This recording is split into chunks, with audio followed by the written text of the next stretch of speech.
Vladimir Putin dalam waktu dekat untuk membahas perang Rusia-Ukraina.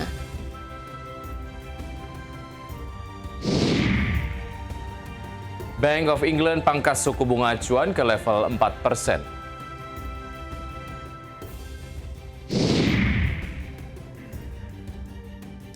Ya, pemirsa, simak perbincangan seputar market hari ini bersama Eza Ridho Ibnutama, Head of Research NH Korindo Sekuritas Indonesia.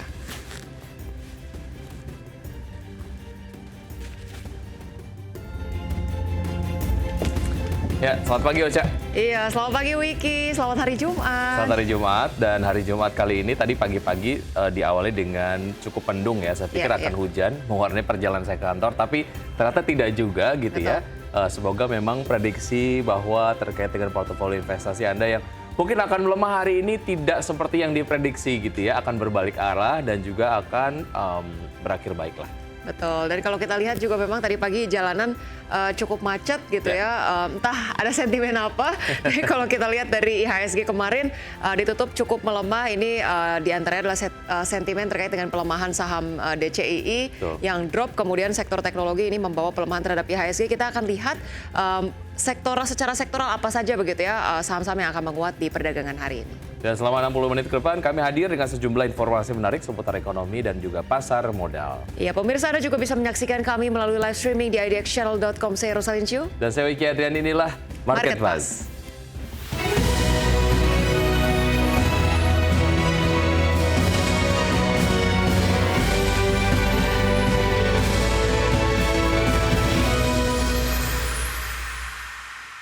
Kita awali Market Buzz dengan isu viral, pemirsa, yang nampaknya ini masih berasal dari memanasnya hubungan dagang antara Amerika Serikat dan juga mitra-mitra dagangnya. Kali ini datangnya dari Brazil ya, yang berencana menentang tarif tinggi Amerika Serikat di Organisasi Perdagangan Dunia atau WTO sambil tetap membuka pintu untuk negosiasi. Langkah ini diambil setelah Presiden Amerika Serikat Donald Trump mengumumkan tarif 50% untuk berbagai ekspor dari Brazil, termasuk kopi, daging sapi, dan petrokimia yang akan mulai berlaku pada 7 Agustus tahun ini. Ya, kebijakan ini mempengaruhi sekitar 55% ekspor Brazil ke Amerika Serikat, meskipun produk-produk utama seperti produk energi dan mineral tentu dikecualikan. Kamar Dagang Luar Negeri Brazil menyetujui proposal untuk memulai konsultasi formal dengan WTO. Langkah pertama dalam proses penyelesaian sengketa. Baik, kita lihat komentar-komentar yang disampaikan oleh follower di Instagram IDXchannel mengomentar berita yang satu ini soal upaya dari Brazil sendiri untuk membawa penerapan tarif dari Amerika Serikat kepada Brazil ke WTO begitu ya. Ada komentar yang disampaikan oleh Eric_Salman, menarik untuk diikuti perkembangannya katanya. Ya, kemudian dari Hendrik_Danius. Nah, kiri harimau.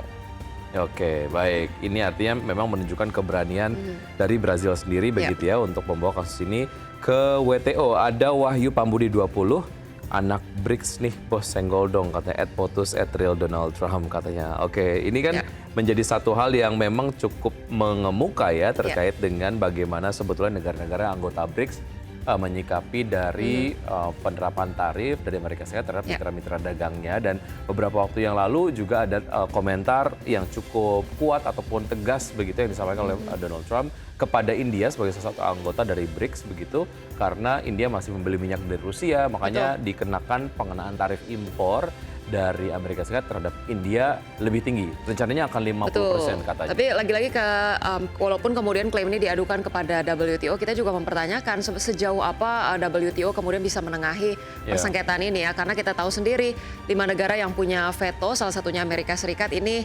seakan-akan membuat berbagai lembaga internasional kehilangan powernya gitu ya. Betul. Baik, kita ke isu viral berikutnya pemirsa. Terkait dengan Meta yang mengumumkan telah menutup 6,8 juta akun WhatsApp yang terkait dengan aktivitas penipuan pada paruh pertama tahun 2025. Raksasa teknologi yang dipimpin oleh Mark Zuckerberg tersebut berjanji meningkatkan sistem perlindungan terhadap aktivitas penipuan. Ya, seringkali dijalankan oleh sindikat terorganisir. Aktivitas penipuan berkisar dari investasi mata uang kripto palsu hingga skema piramida cepat kaya. Oke. Baik. Kita lihat sejumlah komentar yang masuk untuk isu viral berikut ini. Kita lihat bersama-sama. Di sini ada dari @Eric_Salman mengatakan menarik untuk diikuti perkembangan-nya. Ini sorry. Ada isu viral, itu komentar isu viral yang pertama. Ini tadi kedua. Baik. Yang kedua ya. It's me.rohul. Spam kali bang yang banyak, apalagi lu punya kredit besar, pasti banyak tuh yang nawarin. Katanya artinya spam juga menjadi satu hal yang mengganggu pengguna di WhatsApp sendiri ya. Betul. Kemudian komentar berikutnya di sini ada dari @wanardi_RT23 mengatakan udah lama menantikan ini, dari penyelenggara aplikasi juga gerak dong untuk melindungi pengguna. Baik, berikutnya ada Pampam290. Kita lihat nanti akan seberapa ngaruh, mudah-mudahan berpengaruh ya. Artinya kalau maksud lagi sih, mungkin saya ngelihatnya kemungkinannya akan ditertibkan dengan cara menggunakan teknologi AI. Dan teknologi AI sendiri kan memang ini masih memiliki kekurangan lah ya untuk mendeteksi berbagai macam hal yang kemudian kita inginkan untuk terdeteksi, termasuk adalah kasus penipuan menggunakan aplikasi WhatsApp ini begitu. Karena kan nggak mungkin SDM-nya kemudian mencek satu-satu gitu ya. Dari 6,8 juta aja ini kayaknya sudah sangat banyak, dan kayaknya teknologi AI juga masih ada celahnya gitu. Betul, dan kalau kita lihat lagi 6,8 juta akun, ini berarti mengindikasikan kejahatan digital yang sudah terjadi sejauh ini sangat-sangat masif. Dan selain daripada kemudian baru ditemukan kasusnya, baru ditelusuri satu persatu, alangkah baiknya mungkinnya ketika mungkin secara algoritma atau kemudian secara real time, ini ada deteksi-deteksi khusus yang bisa kemudian men-trace tanpa harus kemudian ketahuannya lama banget gitu, baru kemudian diselidiki gitu ya. Betul, jangan menunggu korban banyak dulu begitu ya. Baik, kita ke isu viral berikutnya, silakan baca. Ya, pemirsa, Presiden Prabowo Subianto menerbitkan Peraturan Presiden atau Perpres nomor 81 tahun 2025 tentang tunjangan khusus bagi dokter spesialis, dokter subspesialis, dokter gigi spesialis, dan dokter gigi subspesialis yang bertugas di daerah tertinggal, perbatasan, dan kepulauan atau DTPK. Ya, melalui Perpres tersebut pemerintah menetapkan besaran tunjangan sebesar 30 juta rupiah per bulan di luar gaji pokok dan tunjangan lainnya yang berlaku sesuai dengan ketentuan kepegawaian. Di tahap awal, tunjangan ini akan diberikan kepada lebih dari 1.100 dokter spesialis yang saat ini berpraktek di fasilitas kesehatan milik pemerintah daerah. Oke, kita lihat komentar-komentar yang masuk untuk isu viral berikut ini. Di antaranya ada dari @jonoponya. Syarat dan ketentuan berlaku, Pemkab tuh lebih pintar untuk mengelak dari aturan pemerintah pusat, so harus diawasin. Oke, jadi penyalurannya juga mungkin harus diawasi ya dari pemerintah pusat ke pemerintah daerah begitu. Berikutnya ada Kasa.Arnala, ujung-ujungnya dokter spesialis sudah kerja di perbatasan, bayaran nggak sesuai dengan apa yang dijanjikan. Hasil dokter spesialis pada angkat kaki ke perkotaan lagi. Apalagi kalau horornya udah masuk ke kas kabupaten atau kota, wassalam biasanya. Kalau nggak sesuai gaji, konsep birokrasi gaji pegawai kayak dokter spesialis nggak boleh lebih besar dari pemimpin daerahnya masing-masing begitu. Ada tanggapan yang seperti itu ya, padahal kemudian disampaikan oleh pemerintah pusat, apalagi ini berbentuk Perpres begitu, ada tunjangan di luar gaji pokok untuk dokter-dokter yang bertugas di daerah terluar dan juga terdepan begitu. Betul. Kemudian juga ada @hutomo_bm5, memang perlu insentif, perlu diberikan penghargaannya daripada maksudnya hanya sekedar insentif saja, itu suatu hal yang perlu kita apresiasi, tapi lagi-lagi bagaimana kemudian fasilitas, kenyamanan mereka bekerja, kemudian jenjang karirnya, ini juga hal yang kemudian perlu dipikirkan oleh pemerintah, karena kalau misalnya hanya berupa insentif, mereka juga memikirkan sampai jangka kapan, apakah ini ada kenaikan, dan dari segi akses fasilitas apakah cukup memadai, membuat mereka cukup merasa ini merupakan investasi pekerjaan yang oke untuk long term juga begitu ya. Betul, beberapa waktu yang lalu saya sempat membacakan informasi terkait dengan ada bidan begitu yang rela harus menempuh perjalanan yang sangat jauh, bahkan harus menyeberangi sungai ya di daerah Sumatera Barat begitu, karena memang secara akses sendiri sangat terbatas. Ini yang challenge-challenge seperti ini yang mungkin diperhitungkan oleh pemerintah, makanya kemudian secara tunjangan ini besar begitu ya, tapi yang sambil paralel juga dilengkapi juga infrastruktur agar kemudian akses dari tenaga kesehatan ataupun dokter dapat lebih mudah untuk menjangkau daerah yang terjauh dan juga terluar tadi ya. Baik, pemirsa, melemah 0,18% pada perdagangan di hari Kamis, indeks harga saham gabungan tinggalkan level 7.500. Iya, pemirsa, informasi dan pembahasannya akan dibawakan oleh rekan Wiki Adrian. Pemirsa, jangan kemana-mana, tetaplah bersama Market Pass.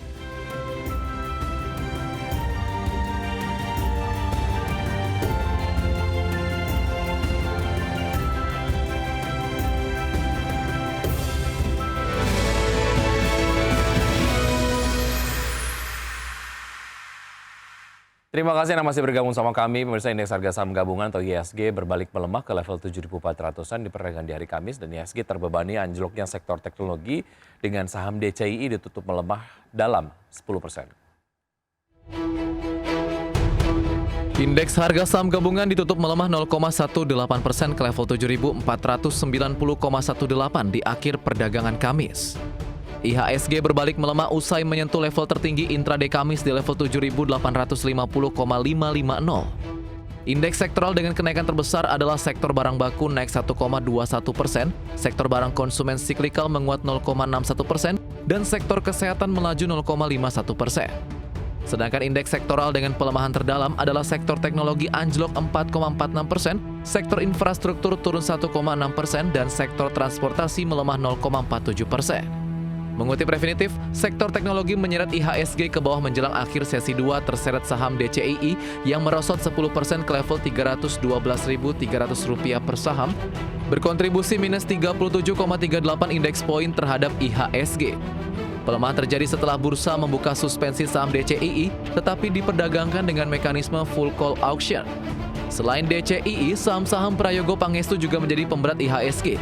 Di antaranya saham BRPT ditutup melemah 4,42% di level Rp2.380 per saham dan menyumbang 6,83 indeks poin terhadap koreksi IHSG. Saham CDIA ditutup melemah 7,94% di level Rp1.565 per saham dan bebani IHSG 4,11 indeks poin. Dan saham cuan ditutup melemah 4,58% di level Rp1.460 per saham dan bebani IHSG di 2,88 indeks poin. Adapun saham yang berkontribusi positif terbesar kepada IHSG hari ini adalah AMMN ditutup menguat signifikan 16,17% di level Rp1.460 per saham dan topang IHSG di 42,29 indeks poin. Sementara itu ketika penguatan IHSG terpangkas, namun nilai tukar rupiah ditutup menguat terhadap dolar Amerika Serikat. Melansir dari Refinitiv, di perdagangan Kamis rupiah berhasil ditutup menguat 0,43% di posisi 16.285 per dolar Amerika. Ini menandakan penguatan rupiah selama 4 hari beruntun sekaligus menjadikan level terkuat rupiah sejak 24 Juli 2025. Penguatan ini turut mencerminkan keberhasilan rupiah menguat ke level 16.200-an per dolar Amerika Serikat. Berbagai sumber IDX Channel. Presiden Amerika Serikat Donald Trump mengatakan akan bertemu dengan Presiden Rusia Vladimir Putin untuk menghentikan perang dengan Ukraina. Adapun sebelumnya Trump meningkatkan tekanan terhadap Rusia dengan menetapkan batas waktu pada hari Jumat untuk mencapai kesepakatan gencatan senjata untuk menghadapi hukuman yang lebih berat. Presiden Amerika Serikat Donald Trump mengatakan akan bertemu dengan Presiden Rusia Vladimir Putin untuk menghentikan perang dengan Ukraina. Trump menyebut Putin tak diharuskan bertemu Zelensky terlebih dahulu sebelum bertemu dengan dirinya. Ketika ditanya apakah batas waktu yang sempat dilontarkan masih berlaku setelah perundingan dengan Witkoff, Trump tidak menjawab secara langsung. Is your deadline still standing for Vladimir Putin to agree to a ceasefire tomorrow, or is that fluid now? It's going to be up to him. We're going to see what he has to say. It's going to be up to him. Very disappointed, yeah. Does Putin have to meet with Zelensky in order and before you and Putin have to meet? Or are you No.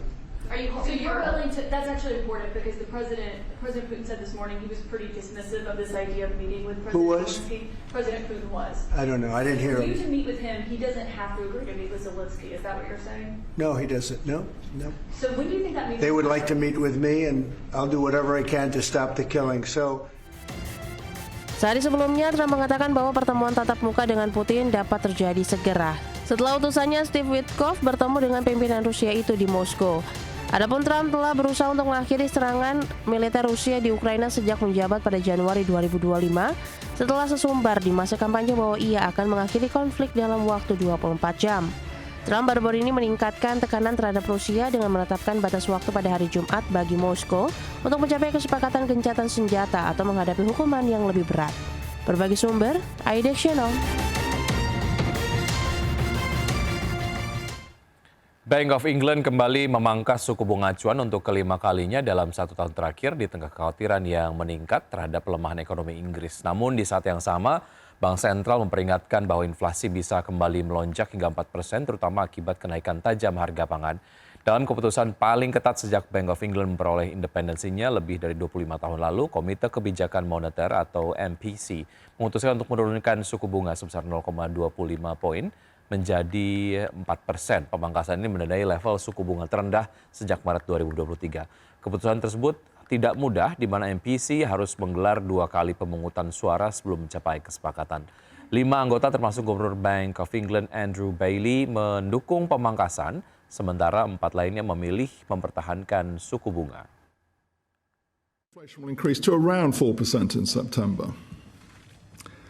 Our job is to ensure that inflation falls back to the 2% target once these temporary factors pass, as we expect to see. So it remains important that we do not cut bank rate too quickly or by too much. Ya, selanjutnya dari pergerakan bursa global, bursa Wall Street berakhir variatif pada perdagangan di hari Kamis dengan indeks Dow Jones dan S&P 500 melemah, sementara Nasdaq mencatatkan rekor penutupan tertinggi. Adapun pada hari Kamis di 7 Agustus, tarif Trump yang lebih tinggi terhadap puluhan negara mulai berlaku, menaikkan rata-rata bea masuk Amerika ke level tertinggi dalam 1 abad. Kita lihat data selengkapnya untuk penutupan perdagangan di dini hari tadi di bursa Amerika Serikat. Dow Jones Industrial Average ditutup melemah 0,51%. Di level 43.968, S&P 500 turun 0,08% ke 6.340. Kemudian Nasdaq Composite menguat 0,35% menjadi 21.242. Bergeser ke bursa Eropa, pemirsa mencatat kenaikan harian terbesarnya dalam lebih dari 2 pekan didorong oleh saham finansial karena investor mempertimbangkan laporan keuangan perusahaan yang beragam, tarif Amerika Serikat, dan potensi terobosan untuk mengakhiri konflik Rusia-Ukraina. Indeks acuan Eropa Stoxx 600 ditutup menguat 0,92% ke level 546,05. Bursa regional utama cenderung menghijau dengan indeks DAX Jerman melesat 1,12% ke level 24.190. Dan juga CAC Prancis naik 0,97% ke level 7.709.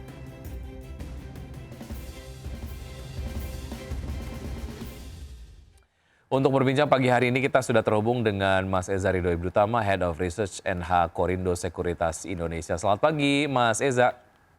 Selamat pagi. Baik, terima kasih sudah bergabung sama kami di Market Buzz. Semoga kita sehat selalu Mas Eza. Baik, kalau kita bicara mengenai beberapa data yang kemudian ini juga menjadi concern dari pelaku pasar terkait dengan kemungkinan dovish dari The Fed sendiri untuk menurunkan tingkat suku bunga acuannya. Tentu saja terkait dengan data ekonomi yang tidak terlalu menggembirakan dan juga upaya dari Donald Trump sendiri untuk menggantikan salah satu anggota di Dewan Gubernur The Fed yang kemudian mengundurkan diri beberapa waktu yang lalu. Artinya semakin banyak ataupun mungkin ada pihak-pihak yang direkomendasikan oleh Trump mengisi jabatan di The Fed untuk mengakomodir kepentingan Trump sendiri agar The Fed menurunkan tingkat suku bunga acuannya. Bagaimana Anda melihat ini Mas Eza? Sepertinya kami melihat ini menjadi salah satu katalis memang positif untuk pasar modal Indonesia. Soalnya memang currency-nya kami memang terdampak banget dengan suku bunganya The Fed. Trump meskipun kamu bisa setuju atau tidak sama dia, he has a point from the supply side. Jadi dia memang adhere to supply side economics bahwa jika ada perlambatan untuk pertumbuhan dalam ekonomi, memang the Fed harus turunin suku bunga. Mungkin dari biasanya orang melihatin dari sisi demand, ya memang banyak orang akan memakai uangnya untuk konsumsi barang. Tapi juga ada perusahaan-perusahaan, ada entrepreneur yang memakai kredit fasilitas yang lebih murah itu untuk membuat pabrik atau perusahaan manufaktur di dalam negaranya, dan itu bisa push untuk membuat output yang lebih tinggi di dalam negerinya. So is Trump correct on this? Ya, sepertinya usually what happens during Reagan's time, the Ronald Reagan administration, that's basically that's basically what was produced, bahwa banyak perusahaan memakai pinjaman yang lebih murah, soalnya kredit fasilitas itu rendah juga, dan dalam George Bush's time juga. Tapi they have to be wary of what kind of investments yang mereka alihkan juga. Baik, ini kan kalau kita lihat menjadi sebuah urgensi. Kalau kita lihat point of view dari Donald Trump sendiri terkait dengan realokasi pusat industri ataupun manufaktur beberapa produk-produk Amerika Serikat yang selama ini dilakukan ataupun diproduksi di luar Amerika begitu negara mitra dengan Amerika Serikat di mana pabrik tersebut berada dikenakan tarif begitu, ini akan membuat produknya sendiri menjadi naik sehingga kemudian secara harga ya, sehingga kemudian memang menaikkan urgensi bahwa harus direalokasi pabrik-pabrik tersebut untuk bisa masuk ke Amerika, dan kebijakan dari The Fed sendiri ini dapat menjadi sebuah insentif lah ya terkait dengan penurunan dari tingkat suku bunga acuan di sana. Baik, Mas Reza, kalau kita lihat data dari IHSG yang kemarin ditutup melemah 13,56 poin atau 0,18% ke level 7.490 pada perdagangan di hari Kamis. Bagaimana Anda meng-highlight perdagangan kemarin, Mas Reza? Sepertinya saya melihat bahwa ada sedikit koreksi. Memang for the past week, 1 minggu belakangan, memang ada rally yang tidak didukung dengan blue chips. Tapi sepertinya banyak orang sudah mulai close positions kemarin untuk persiapan untuk readjust their portfolio, siap-siap untuk kemungkinan borong lebih banyak saham yang masuk MSCI, yaitu yang kami melihat di big caps adalah Cuan sama DSSA, dan satunya lagi adalah Petrosi di small caps. Oke, itu yang akhirnya menjadi sebuah bekal kemudian optimisme begitu ya mengenai pergerakan dari saham-saham tersebut agar bisa mengatrol juga pergerakan dari IHSG karena memang secara kapitalisasi juga cukup besar, gerak sedikit itu akan berpengaruh begitu. Bicara mengenai satu sektor yang juga memiliki pengaruh terhadap pergerakan dari IHSG, salah satunya adalah DCI yang kemarin merosot 10% ke level 312.300. Ini memberikan pengaruh terhadap pelemahan IHSG kemarin. Bagaimana Anda melihat pergerakan ini, Mas Eza?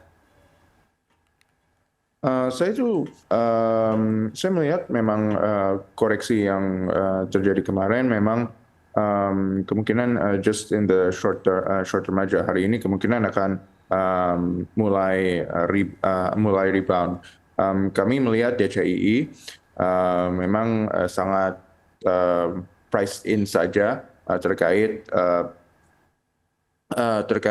ceritanya mereka yang memang berfokus untuk data center. Memang data center.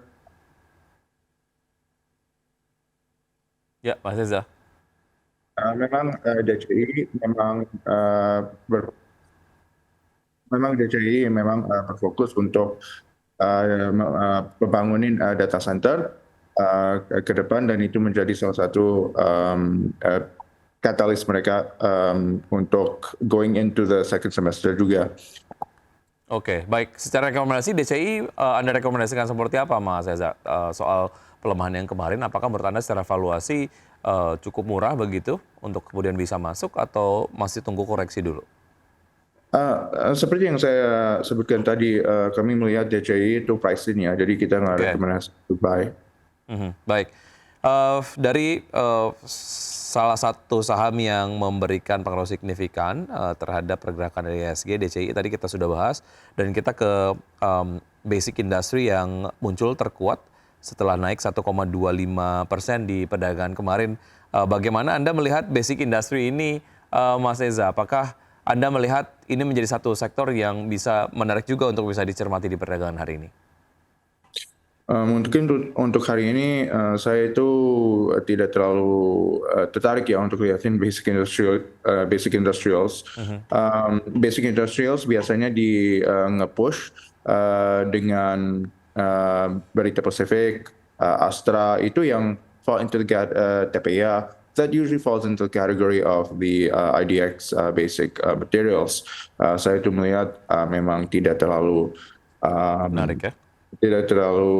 Menarik dengan saham-saham ini ke depan. Mungkin soalnya kemarin memang pricing dengan BRPT yang udah mulai laba bersih ya, udah mencetak laba bersih gitu. Baik, oke. Semakin mari kita akan lanjutkan usaha jeda berikut ini Mas Eza, karena kita belum sempat membahas saham-saham pilihan dari Anda. Dan pemirsa tetap bersama kami, usaha jeda kami akan segera kembali.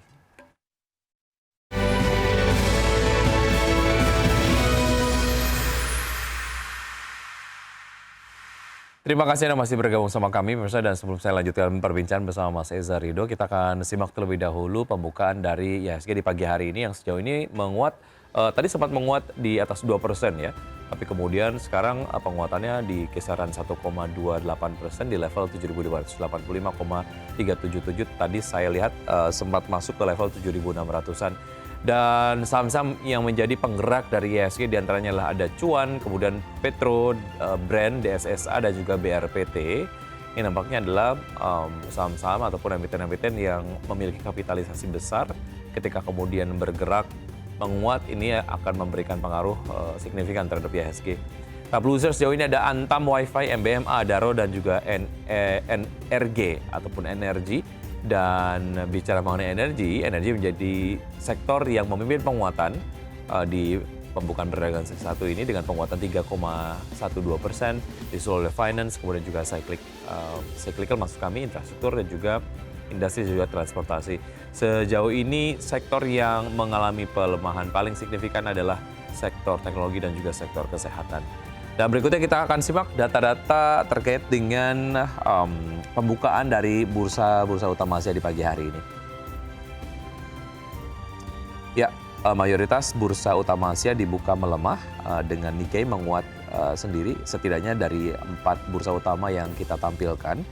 Nikkei menguat 2,04% di level 41.894, STI Singapura melemah 0,42% di level 4.240, Kospi Korea dibuka melemah 0,31% di level 3.217, dan juga Hang Seng Hong Kong dibuka melemah 0,53% di level 24.951. Dan saham-saham pilihan yang direkomendasikan hari ini oleh Mas Eza diantaranya adalah ada Fore, kemudian ada GGRM, GSMR, dan juga Mayora dengan support untuk Fore di 555, resistance di 670, GGRM support di 250, resistance di 266, GSMR support di 3480, resistance di 3690, Mayora di support 2160 dan resistance di 2340, semuanya direkomendasikan spekulatif buy.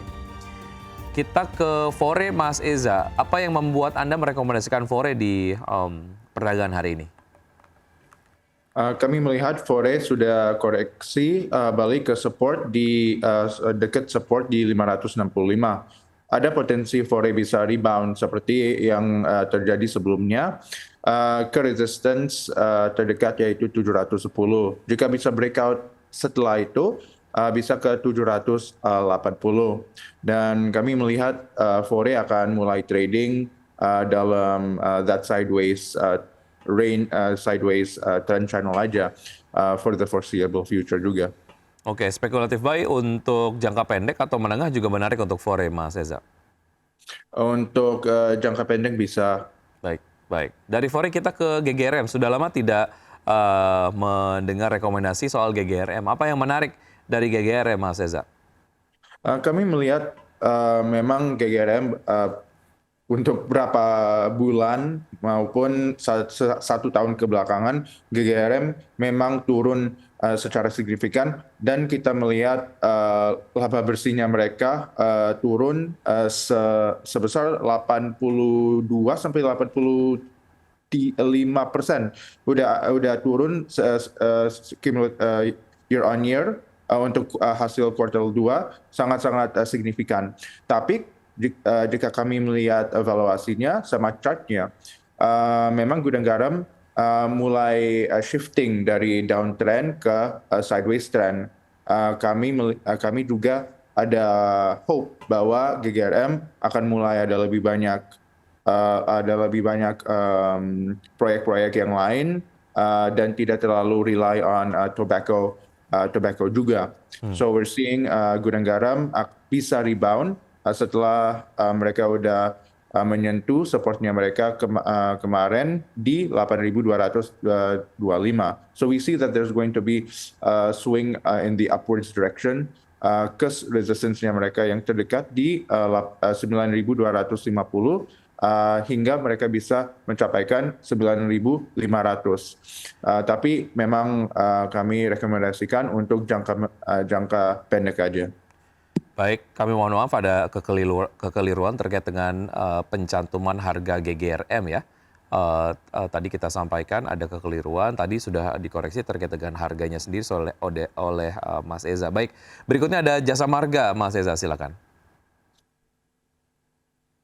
Oke, Jasa Marga kami memang rekomend soalnya Jasa Marga ada potensi untuk rebound. Mereka udah menyentuh supportnya mereka di 3.550 dan ada potensi rebound juga. Kalau sudah lihatin tren terkait rekomendasinya kami, memang mayoritas saham-saham yang kami rekomendasikan adalah sudah di support atau udah di bottom of their pattern. Jadi mereka lebih bottom fishing juga. We are expecting them to rebound soalnya valuasi di dalam banyak blue chip atau big caps memang sangat murah saat ini gitu. Baik, tadi kita sudah bahas JSMR begitu ya. Berikutnya kita ke Mayora. Apa yang membuat Anda melirik Mayora, Mas Eza? Untuk Mayora secara teknikal memang kami melihat Mayora membentuk hammer candle pattern yang mengindikasi bahwa Mayora akan melanjut uptrend sebelumnya. Untuk uptrend sebelumnya kami melihat resistance yang bisa tercapai adalah 2.560. Kami melihat Mayora we are expecting kuartal 2 untuk Mayora juga lebih bagus, bahwa kemungkinan konsumsi masyarakat memang turun secara top line, tapi Mayora sepertinya tidak ada masalah dengan inventorinya mereka. Kami melihat Era Jaya memang turun secara drastis, soalnya inventory turnover-nya mereka sangat rendah. Jadi banyak inventory atau barangnya mereka tidak terjual itu. Tapi Mayora still maintains a very low inventory turnover. Jadi good sign for the company's health juga. Baik, dibandingkan peers-nya Mayora lebih menarik ya dibandingkan dengan Unilever gitu misalnya.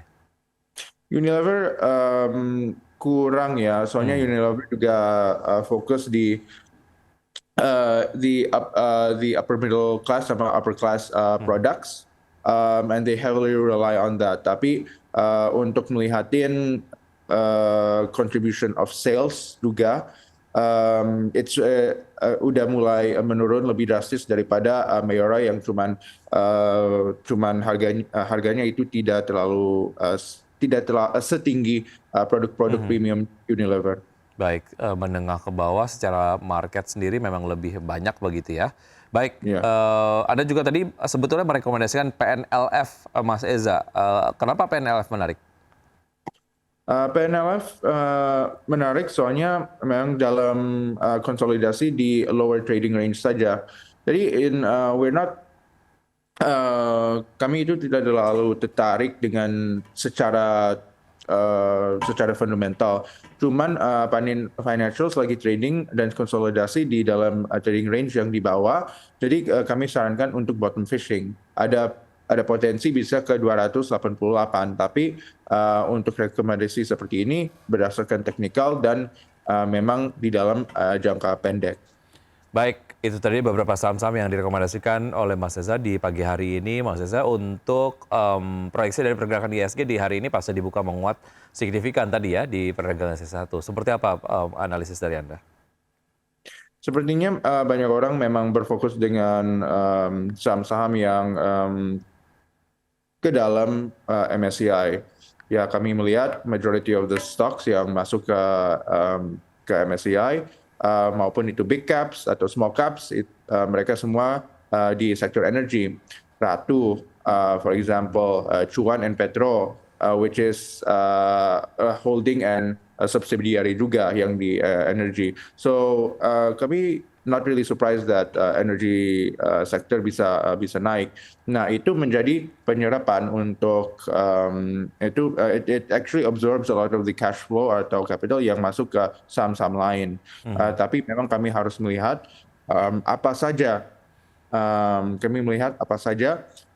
yang bisa menjadi the next trend yang bisa naik juga. Soalnya setelah MSCI, biasanya the capital redistribution juga kencang.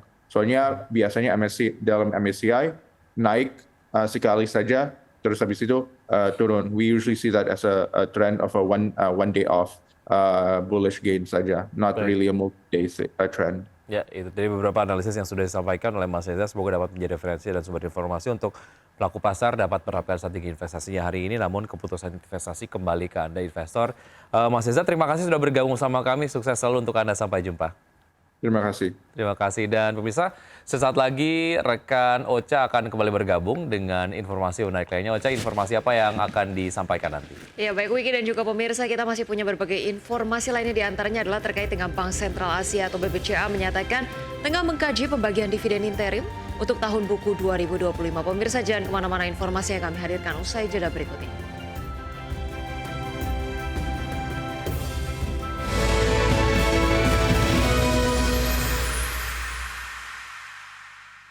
Pemirsa, terima kasih Anda masih bersama kami di Market Pass. Pemirsa, emiten perbankan PT Bank Sentral Asia Tbk atau BBCA menyatakan tengah mengkaji rencana pembagian dividen interim untuk tahun buku 2025. Ya, manajemen perseroan memastikan masih mengkaji secara menyeluruh pembagian dividen interim dengan mempertimbangkan kinerja keuangan perseroan hingga paruh pertama tahun ini, proyeksi kebutuhan permodalan ke depan, serta dinamika kondisi ekonomi dan industri perbankan nasional. Berdasarkan catatan, BBCA diketahui tidak pernah absen membagikan dividen interim sejak tahun 2006 dengan nilai dividen interim meningkat setiap tahun. Untuk tahun 2024 lalu, BBCA membagikan dividen interim sebesar Rp50 per lembar saham dan menjadi nilai dividen interim terbesar yang dibagikan BBCA sejak 2006. Sementara itu, terkait dengan kinerja per semester 1 2025, raihan laba bersih konsolidasi BBCA mencapai Rp29 triliun, tumbuh 8% secara year on year.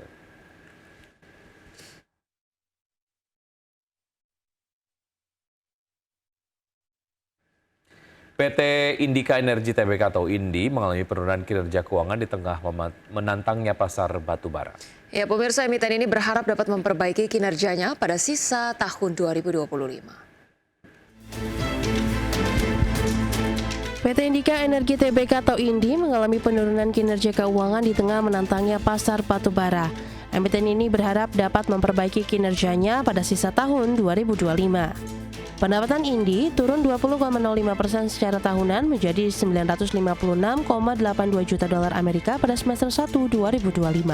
Bersamaan dengan itu, laba bersih yang dapat diatribusikan kepada pemilik entitas induk INDI anjlok 89,34% year on year menjadi 2,24 juta dolar Amerika. Penurunan kinerja keuangan INDI sejalan dengan koreksi harga batubara di pasar global yang terjadi sepanjang tahun ini. INDI pun turut mencatatkan penurunan produksi batubara 2,7% secara tahunan menjadi 14,4 juta ton pada akhir semester 1 2025. Di tengah tantangan industri batubara, INDI terus melakukan diversifikasi usaha di sektor non-batubara termasuk di sektor mineral, energi baru dan terbarukan, dan kendaraan listrik. Pada semester 1 2025, kontribusi pendapatan dari sektor non-batubara tercatat sebesar 19% atau lebih tinggi dibandingkan semester 1 2024 yang hanya 12%. Lantas, INDI akan terus fokus pada efisiensi dan mengelola posisi keuangan maupun investasi sebaik mungkin dengan memperhatikan perkembangan ekonomi dan tantangan yang ada. INDI juga menegaskan komitmen untuk mempercepat transisi menuju portofolio bisnis yang lebih berkelanjutan dan rendah karbon. Hal ini telah dibuktikan dengan pengalokasian lebih dari 95% capital expenditure untuk bisnis non-batubara pada semester 1 2025. Berbagai sumber, IDEX Channel. PT Selamat Sempurna Tbk atau SMSM memperoleh pendapatan dividen dari entitas anak usahanya. Ia mengacu keterbukaan informasi di Bursa Efek Indonesia, SMSM meraup pendapatan dividen dari entitas anak usahanya, Sharefilter Thailand Co. Limited senilai 7,33 juta baht Thailand atau sekitar 3,69 miliar rupiah.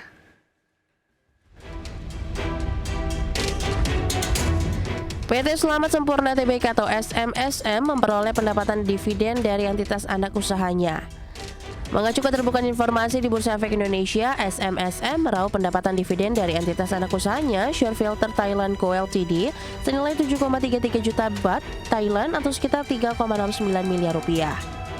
Melansir laporan keuangan, SMSM meraih pendapatan semester 1 2025 sebesar 2,55 triliun rupiah. Meningkat 8,75% year on year dari sebelumnya 2,35 triliun rupiah.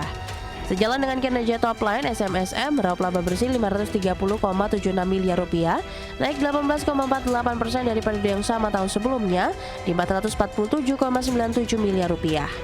SMSM merupakan perusahaan yang memproduksi filter, radiator, oil coolers, condensers, brake pipe, full pipes, full tanks, exhaust system, dan press part.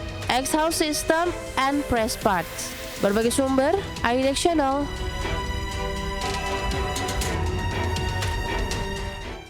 Pemirsa, Bursa Efek Indonesia menghentikan sementara perdagangan saham PT Sanur Hasta Mitra Tbk dengan kode emiten MINA mulai sesi pertama perdagangan Kamis 7 Agustus. Ya, BI menyatakan suspensi dilakukan sebagai bentuk perlindungan terhadap investor.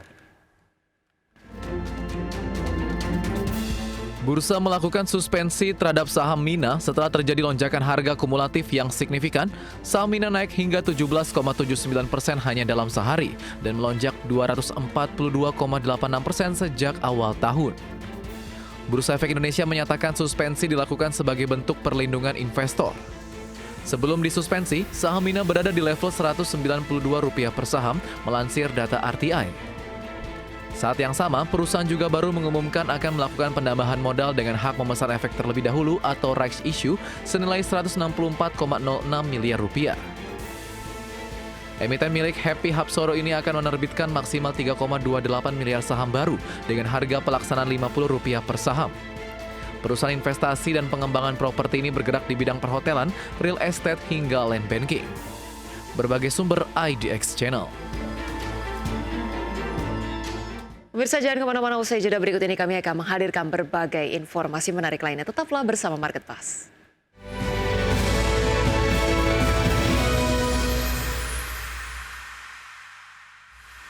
Terima kasih Anda masih bergabung bersama kami. Misalnya Presiden Prabowo Subianto secara tegas mengatakan Indonesia harus segera menguasai pangan. Ya, di mana dengan menguasai sektor pangan sebuah bangsa ini dinilai akan aman dari krisis pangan yang melanda dunia. Di hadapan para Menteri Kabinet Merah Putih, Presiden dengan yakin Indonesia bisa menguasai sektor pangan. Prabowo percaya bangsa akan aman jika menguasai pangan. Presiden ingin menjamin semua rakyat Indonesia bisa mendapatkan makanan baik setiap hari maupun setiap bulan. Sebab lanjut Presiden, bangsa yang merdeka pasti bisa memproduksi makanannya sendiri. Selain itu, Kepala Negara sangat yakin dengan hubungan pangan dan kedaulatan bangsa. Oleh karena itu, baginya masalah pangan merupakan hal yang sangat strategis. Bahwa apapun terjadi, bangsa kita akan aman kalau kita kuasai pangan kita. Kalau kita bisa amankan pangan kita bisa jamin bahwa kita bisa beri makan kepada rakyat kita. Setiap hari, setiap minggu, setiap bulan, setiap tahun. Saya tidak pernah percaya bahwa suatu bangsa bisa merdeka kalau dia tidak bisa produksi pangannya sendiri. Pemirsa, pemerintah menegaskan komitmennya untuk menjaga stabilitas harga beras nasional. Ya, Menteri Koordinator Bidang Pangan Zulkifli Hasan menyampaikan sejumlah langkah konkret termasuk operasi pasar dan bantuan pangan untuk menjaga stabilitas harga. Menko Pangan Zulkifli Hasan menegaskan untuk menjaga stabilitas harga, pemerintah mempercepat operasi pasar sebesar 1,3 juta ton beras yang saat ini sudah dimulai di berbagai daerah. Selain itu, pemerintah juga menyalurkan bantuan pangan sebesar 360.000 ton beras untuk membantu masyarakat berdaya beli rendah, khususnya menjelang akhir tahun. Zulkifli Hasan menyatakan masyarakat tidak perlu khawatir terhadap ketersediaan beras karena seluruh kebijakan ini didukung arahan langsung oleh Presiden Prabowo. Menko Pangan optimis langkah-langkah ini akan memberikan dampak nyata bagi masyarakat dan perekonomian nasional. Masyarakat tidak usah khawatir, kita sudah ada operasi pasar yang disetujui Bapak Presiden 1,3 juta ton, ya dipercepat ini sekarang untuk operasi pasar. Yang kedua sudah ada bantuan pangan beras sebanyak 360.000 ton. Selain tadi saya laporan soal koperasi desa agar dipercepat nanti bulan November untuk bisa operasional semuanya. Ya, pemirsa, sebelum kita akhiri Market Buzz, kita akan simak terlebih dahulu update dari IHSG ataupun pergerakan IHSG di pukul 9:25 waktu Indonesia bagian Barat. IHSG sejauh ini bergerak menguat ya dengan penguatan 0,87% di level 7.552,396. Iya, kemudian sejumlah jajaran top gainers ini datang dari Cuan, PTRO, kemudian BRPT, DSSA, CDIA, dan juga Brand. Kemudian dari top losers datang dari Koin, Wifi, Ama Mineral, kemudian ANTM, MBMA, Energi, BRMS, dan juga Adaro. Sementara dari pergerakan sektoral, pemirsa sejauh ini sektor energi masih memimpin penguatan dengan kenaikan 2,2%. Kemudian disusul industri dengan kenaikan 1,4%. Dan sementara itu sektor-sektor yang melemah di sini ada non-cyclical, properti, dan juga transportasi.